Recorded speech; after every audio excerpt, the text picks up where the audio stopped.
they say can't be done.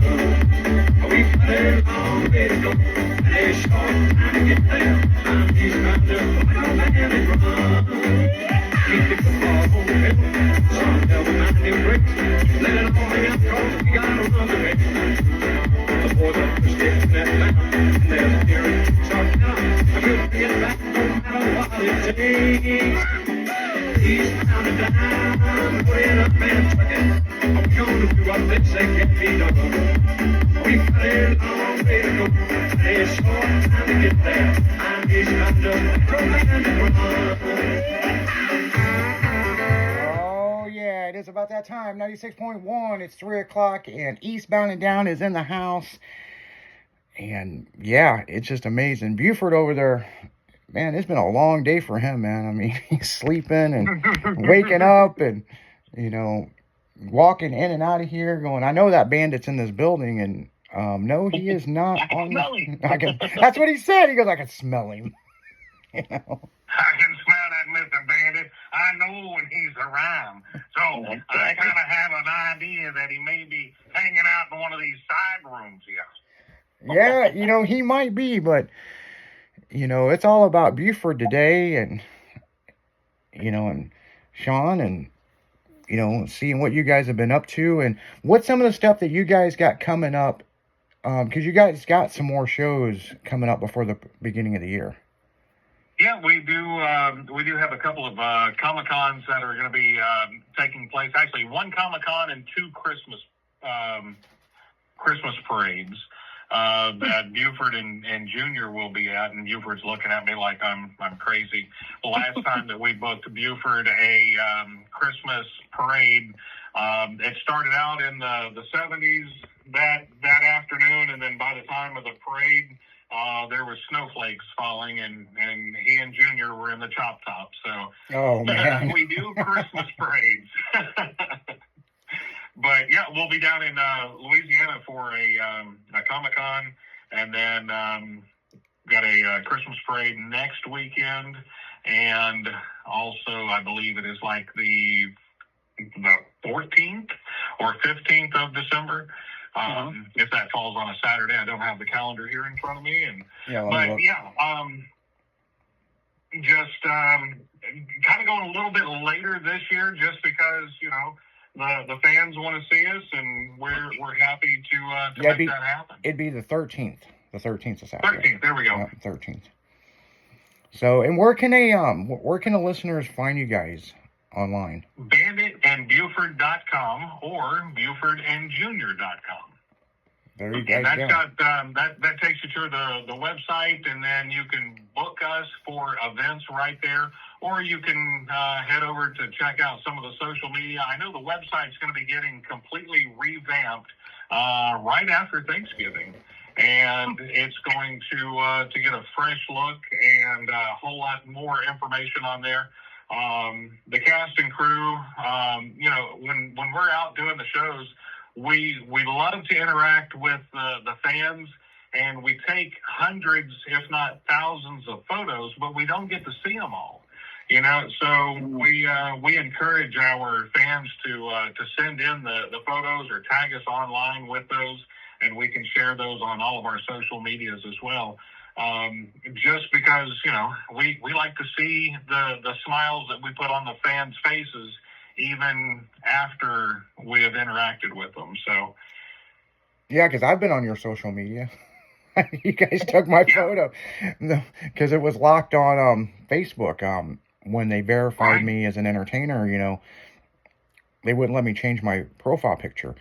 And I had that on there for the longest time, and I'm like, finally I had to send it, I had to message Facebook and ask, how do I update this? And they got back with me. It was like, I don't know, almost a month later, and they sent me a link. And it's weird because they sent me a link and I had to put what profile picture I wanted, and it's a bitch to change it. So I'm like, okay, well, that's what it is. And I had no problems with me and Buford being on there. I mean, we were up there for like 2 years.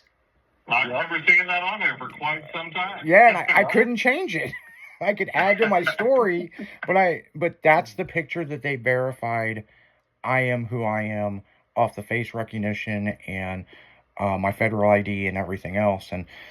Right. And we were friends on my old Facebook, and that Right. one got hacked, and I threw such a fit to Facebook when they took it away. I had to create a new Facebook, and I threw such a fit. They said, look, we're going to verify you. Okay. And I sent in enough videos and documentations of who I was, and they verified me, you know. Oh, yeah. And once, you know, I got through that approval process, people, they just like, people was like, oh, hey, what's your social? And I'm like, yeah, just look for me, Buford T. Justice. And they're like, what? And I'm like, Right. yeah, that's what it is. People are like, they just wouldn't let me change it until, I don't know, it was sometime this year. It was earlier this year I was able to change it, but I was like, okay, well, it is what it is, people. So yeah, you guys got a lot going on for the end of the year. And if you guys, I think that's super cool that if you send in your photos with them, they may not do it right off the bat, but they will do it. They'll post it on social media and they'll tag you in it, You bet. You and, bet. they enjoy that stuff, and we try to do that with our fans. If we see them out in public and all that stuff, send in photos and we'll try to share it. You know what I'm saying? So, Right. I mean, it's all entertaining, you know what I'm saying, at the end of the It day. is. So, one of the big things, and I was telling Jimmy, and this was earlier this year, the story about the elephant. Yeah. And So, yeah, what Cora, that was Charlotte. Cora was a entertainment elephant in Florida, and Smokey 2 was filmed mostly in Florida, there at Burt's Ranch, and they got a hold of the local elephant trainer, and they had a couple of elephants. So Charlotte in the movie Smokey and the Bandit was Cora. She had been in a couple other movies and TV shows as well as an acting elephant. After Smokey, she went back to what she was doing there at the zoo in Florida. And they ended up, I believe that the owner at that time passed away, and the kids needed the elephant to go to another home. And she ended up at the Topeka Zoo. So we actually, Heather, Jason's wife, tracked down the information on Cora and on Charlotte, and found that she was at the Topeka Zoo. So we got a hold of the Topeka Zoo and said we'd love to come see the elephant. And we got the date set up, and then we said we would love to do an event as well. So in order to do the event, we needed some promo pictures, promo video, and just make this a big deal. So we did. We roll in, and we got to meet the elephant, and she comes up to the fence, and we are just normal dressed people. She comes up, yeah, okay, there's people, no big deal, walks away. Well, we need promo photos and promo videos, so we're going to go change. So Buford Jr. Went and changed into character, and they brought a bandit jacket and a bandit hat with them for the trainer to put on. And not that he had the mustache or looked like Bert, but it was almost like a last minute event, just to get promo pictures, And it would have been too much to fly Bandit in, fly him back home just for a couple hours of photos. So we step up there to the fence. She sees the characters, and she comes over quickly. And it was, okay, Cora, we need to take some photos. And she would walk up to the fence. Whoever was there to take the photo, she would stand there. She would put her trunk up, ears go out. Great photo. Okay, the camera would go down. She would step back away from the fence, put her trunk down, put her head down, cross her front legs and wait until the next photo was set up. And then they'd say, okay, Cora, next photo. And she would step up again. She went right back into Hollywood actress mode. So, you know, they say that elephants have a amazing memory. You know, they never forget. Oh yeah, they never forget. So we're taking photos, and we're able to feed her some snacks and treats and stuff. And she started getting tears in her eyes, and it was like the trainer said, I have never seen her this animated before, and so excited, so happy. But it was absolutely that, where elephants do not forget. That is true. That is true. So here we do the promo information, the promo shoot, and we put out information on social media that we are going to be doing an event there in like 5 months. And we come back, we bring a whole bunch of Trans Ams, and we bring our Bandit in. So we've got Bandit Buford Jr. We also brought in a guy that does a Dom DeLuise tribute, and he was amazing. He put on the doctor's coat, and man, he just jumped right into Doc from the second movie, right? Wow. So he goes over and he's getting photos with her, and she's just so excited as well, because all of her screen time was with Doc or with Bert or With Sally Field. yeah, Sally Field as well, and Dom DeLuise. There we go. But that was her three that she done all of her screen time with. But the others were around, so she remembered all of that. And again, she was so excited for all of it, and everybody that showed up that day with the Trans Ams and just the car show in general got to spend some time with her as well. So that was amazing. She was the oldest living elephant in existence of her type. She had outlived all the other elephants, the Asian elephant, by like 30 years. So unfortunately, she passed away about a month ago. Oh, really? Oh, man. Yeah. Oh, my. But it was the thing that we will always cherish, that time that we got to spend with her at the two different times there. But she was just amazing. I mean, I can't say, it's so hard to put into words the feeling that you have when it was just like a pet, you know, say a dog that is right there by your side.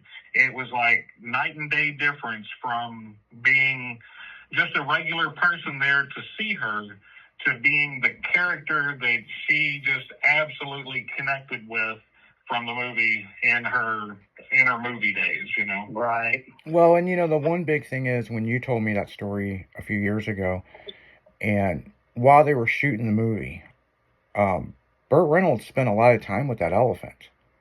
Absolutely. And sure did. And when you guys walked up, and especially the hat and stuff, the elephant remembered. And, oh, yeah. You know, the elephant, you know, there's that wise saying that elephants don't forget. And that's a prime example right there, people. I mean, she didn't forget. No, it took her right back to those heydays, basically.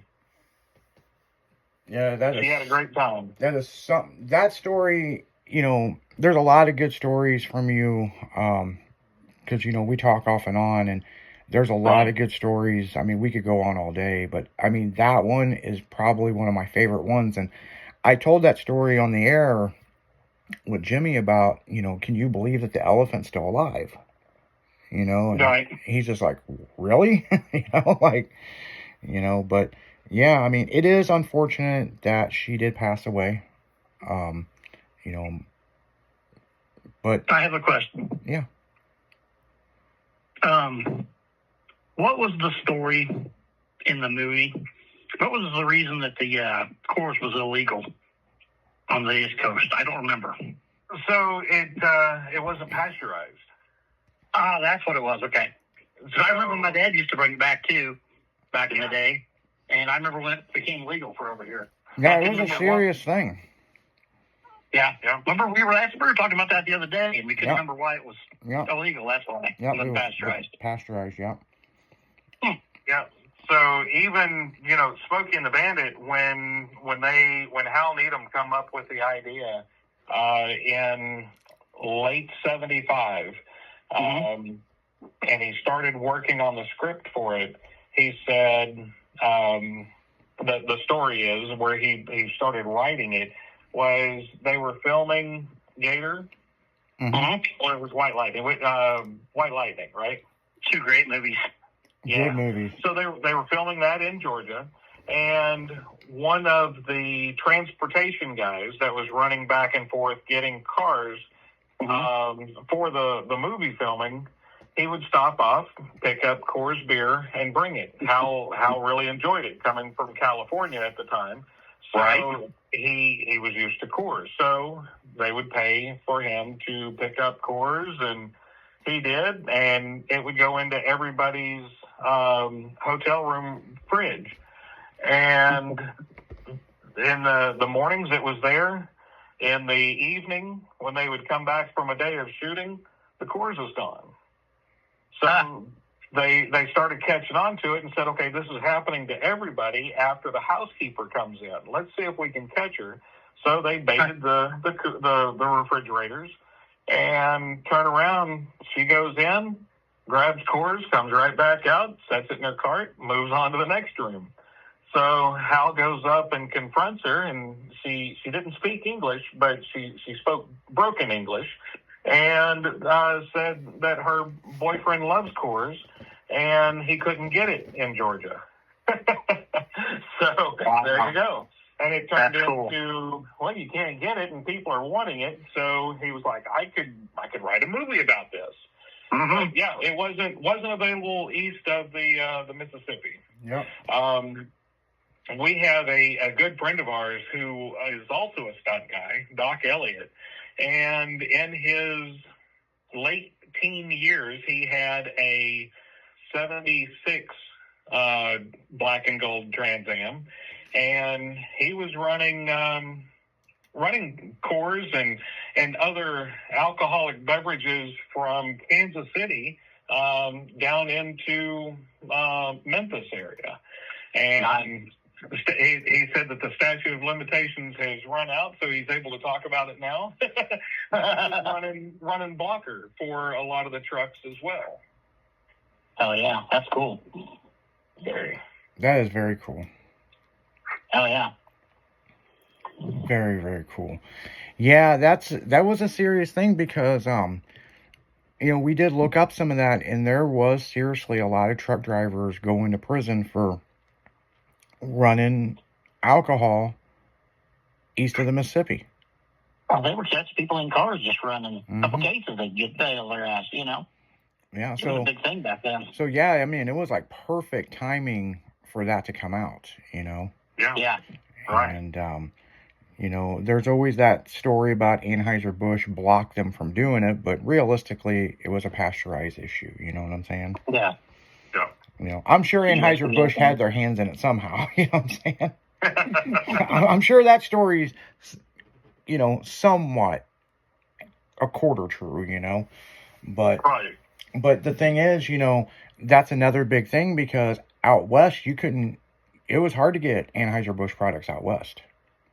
Yeah. So it was a vice versa deal. Yeah, because they had Coors. Coors was number one seller, Yeah, they didn't even they had Coors. So, yeah. I remember my dad used to bring it back every time he'd go to Texas or someplace. He'd bring it back with him. We'd hide it in the car. It was like a big ordeal, Yeah. Right.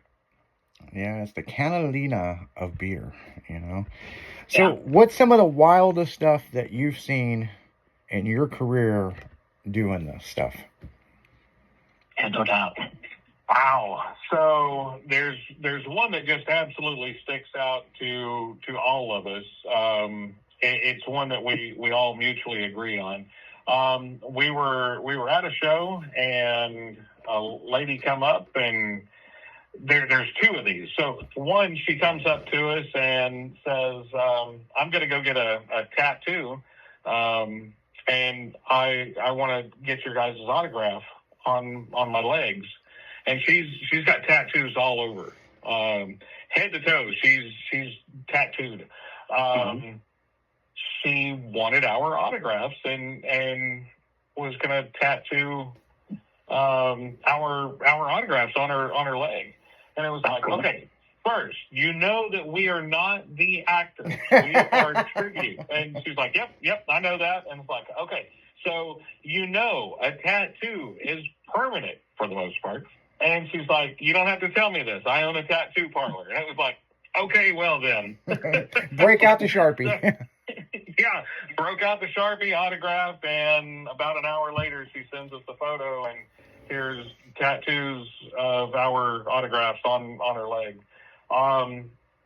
So that's kind of like that wow factor there, you know? Oh, yeah. That's when you know you've made it. Right. Well, I mean, No maybe shit. this next one would be too.